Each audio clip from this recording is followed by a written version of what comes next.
This is Kojo Raps on TV. I'm here with the famous trainer, Mr. Derrick James. He had a great 2019 with his stable, and I'm looking forward to breaking some boxing down with him. How you doing, sir? I'm doing good. How you doing today, man? I'm doing good, man. So we're here for the Wilder versus Fury press conference. I want to get your thoughts on that fight first. Going into this fight, how do you think it's going to play out for Wilder or Fury? Well, I think that, first of all, going back to the first fight, I believe that Wilder won the first fight only because Fury didn't start fighting to the fourth round. Yeah. So that means he lost the first three. He got knocked down twice. Yeah. That's 4 more rounds. That's 8-4 if he won those other rounds. So you judge it by, say he won the first 3. It's still 7-5. Yeah. So there's no way for Fury to even be able to draw because he wasn't fighting in the beginning of the fight. That's an interesting point. So Jack Reese, the referee from the last fight, and that at the same time, you don't give anybody the benefit of doubt. My job is my job. Yeah. And I was going to say, so Jack Reese, the referee from the first fight, on the BT Sport documentary, he said more or less the same thing. He said he gave Wilder during the fight the first 4 rounds. Are you surprised to hear that then? So then that means if the referee gave him the first 4 rounds, what does that say? He won the fight. Yeah. So just to talk about the knockdown then, because I think it was slightly controversial. Some people think he could have waved it off straight away. Some people believe that he took too long to count. What's your thoughts on that countdown? The count was a little long, but hey man, Fury had a lot of fortitude. He jumped back up and he fought. We ran the other round, so I mean he did great, man. I mean, but there's no way for him to win the fight because you cannot lose the first 3 rounds, get knocked down twice, and say what? So that's all I'm saying. In terms of adjustments, obviously it was a draw. Who do you think is going to make the bigger adjustments, or who needs to make the bigger adjustments in his rematch? Wilder will have to make the bigger Why? adjustments. I think that because I think Fury's going to be a little different guy. He has a different trainer. He got his opportunity to look at the fight and see what he did wrong. So I think that now he'll go in and probably come from a different perspective. But I think Wilder's going to be a little busier. And if he's busier, he'll be able to knock him out. And from a coach's perspective, Fury's brought in Sugar Hill. If a fighter reached out to you and said, listen, I want to work with you for one of the most important fights of my career, would that be an easy challenge for you? And how easy do you think it would be for them to listen to your instructions during camp and obviously during the fight? Well, I think they can if it just takes time. They have to spend time together, they have to bond and mesh. And once they do that, you'll see the fighter and the trainer get pretty close together. But that's not a big issue. I mean, I think that can happen. Call a guy, meets a guy, works with him, he adapts to his ideology, he talks to him, and you go from there. Yeah, and they've brought Stitch Duran in. Not many people have mentioned the cut that's over Tyson's eye. Do you think that will affect his game plan? Rather than be offensive, he needs to be a bit more defensive going up against one of the biggest punches in the boxing?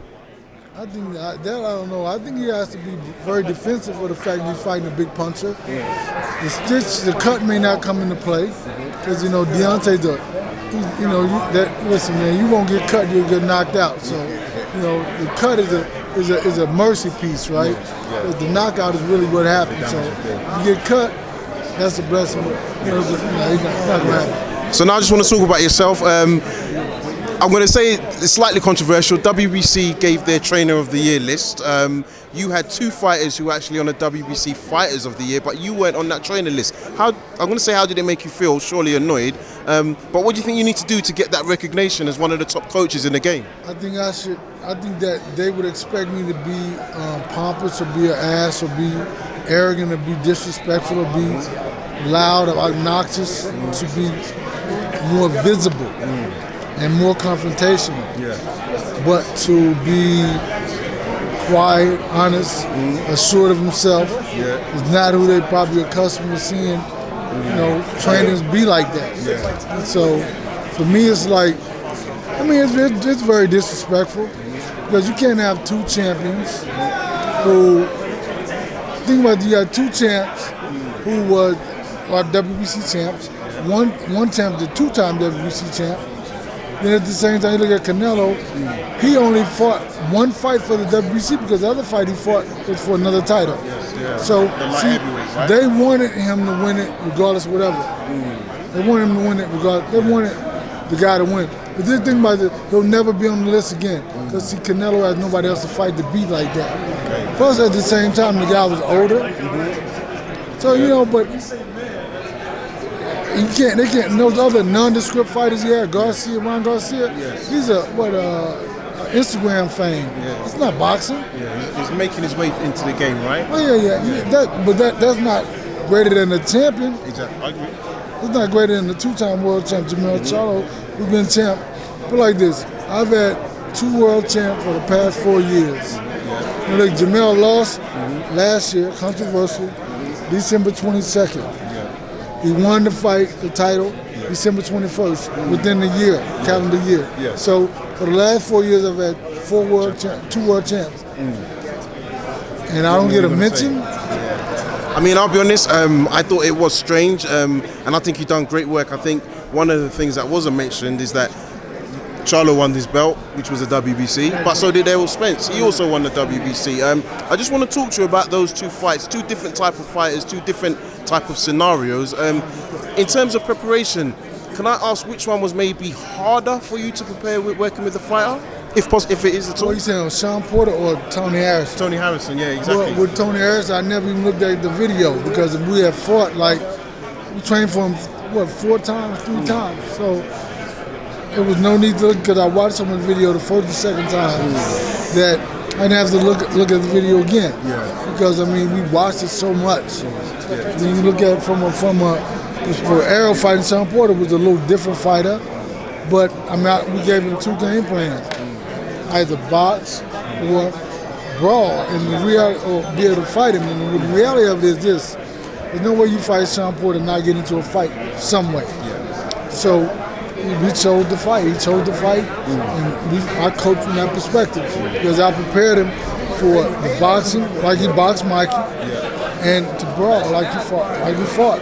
And what happens is this: you never seen a champ fight 4 different guys, 4 different styles. He beat Kell Brook, fighting Kell Brook style.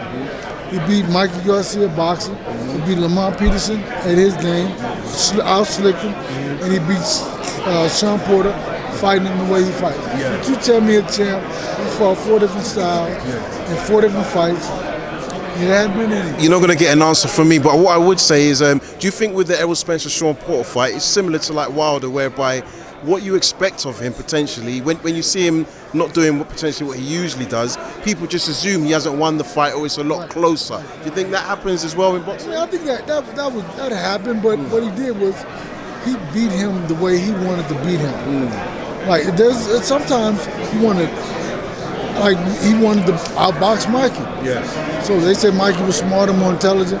He outboxed Mikey. Mikey couldn't touch him. Right? Fights Kell Brook. He's a big, strong fighter. He used his strength in the side.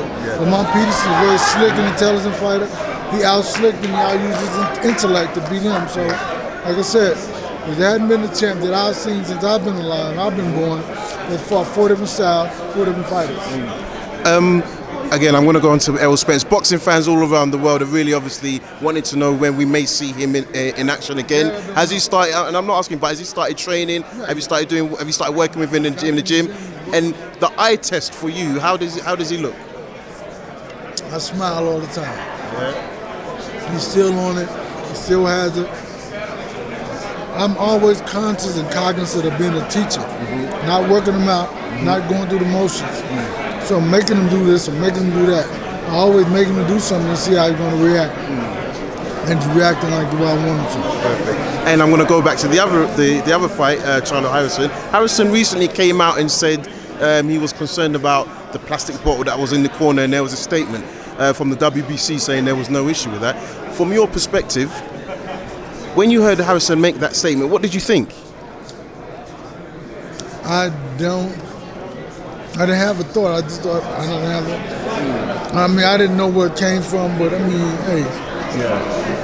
And when people have, I don't know. So, you know what I mean? I like the guy, so I have nothing negative or bad to say about it, but I don't know. And Kell Brook's here. He's been saying he would like to get the rematch with Errol Spence. In your mind, is that something you would entertain?